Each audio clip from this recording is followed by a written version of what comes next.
L'invité de Politique ce matin, c'est Jean Cotin-Gelin Kouma. Il est camerounais.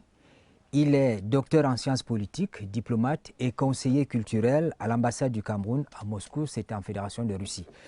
Nous le rencontrons au détour de son passage à Yaoundé et nous avons la chance de discuter avec lui parce qu'il vient de passer à peu près 8 années à Moscou. Merci d'être avec nous. Comme conseiller culturel à l'ambassade du Cameroun à Moscou, vous repartez bientôt. Quel souvenir vous gardez finalement de ce poste diplomatique? Merci Severin pour l'occasion qui m'est offerte. Je dirais que sous la supervision éclairée et expérimentée de son Excellence Mahamat Papa Saleh, ambassadeur plénipotentiaire et extraordinaire du Cameroun en Fédération de Russie, et la coordination sagace et dynamique de Madame la ministre conseiller Marguerite Florence Efangamba, je sors de la Fédération de Russie très enrichi au plan professionnel, très enrichi au plan diplomatique, puisque j'ai eu à embrasser un éventail de dossiers, un éventail d'activités qui m'aura permis de me familiariser avec ce domaine aussi exaltant qu'est la diplomatie. Pendant 8 ans, comme vous l'avez si bien souligné tantôt, nous avons mené pas mal d'activités et je crois le plus remarquable réside dans la densification de la coopération bilatérale entre le Cameroun et la Fédération de Russie. Alors, l'un des événements majeurs qui est encore présent dans nos esprits, c'est évidemment la visite du couple présidentiel à Saint-Pétersbourg lors du 2e sommet Russie-Afrique. Et vous avez eu, étant personnel de l'ambassade du Cameroun à Moscou, l'opportunité de voir se déployer le Cameroun, vendre son image, voir le président de la République en activité.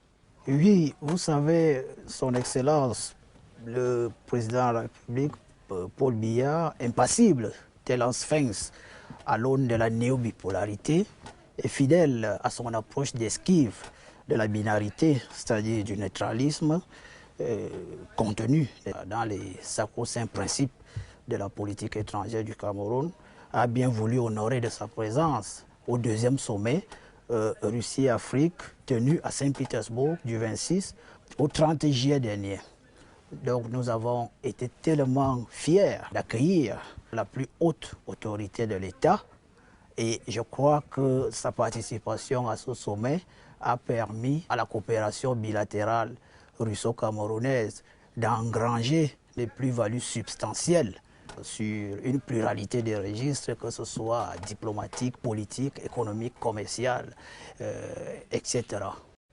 L'autre événement, certainement, il est à caractère culturel, c'est le match amical entre les Lions indomptables du Cameroun et la sélection nationale de la Fédération de Russie. Cet événement, si on revisite un tout petit peu votre ouvrage, celui que vous avez publié il y a quelques mois, cet événement culturel rapproche davantage le couple Cameroun-Russie.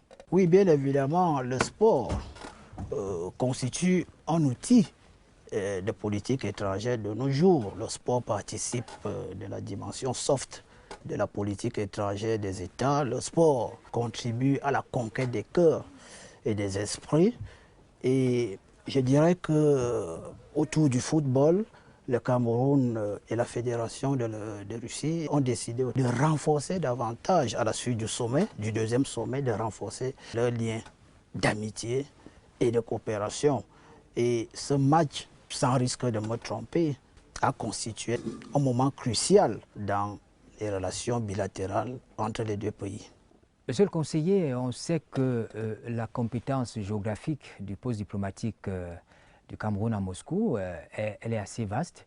Vous aviez à parcourir d'énormes distances pour l'encadrement des étudiants, parce que c'est l'une de vos missions. Est-ce que, partant de Moscou, vous dites aujourd'hui, les choses se sont améliorées, les étudiants camerounais en Fédération de Russie peuvent mieux se déployer? Vous savez, les services culturels dans nos ambassades ont pour mission principale l'encadrement de la communauté estudiantine camerounaise. Et bien évidemment, il y a d'autres activités qui rentrent dans le domaine culturel qui permettent aux responsables des services culturels de se mouvoir à travers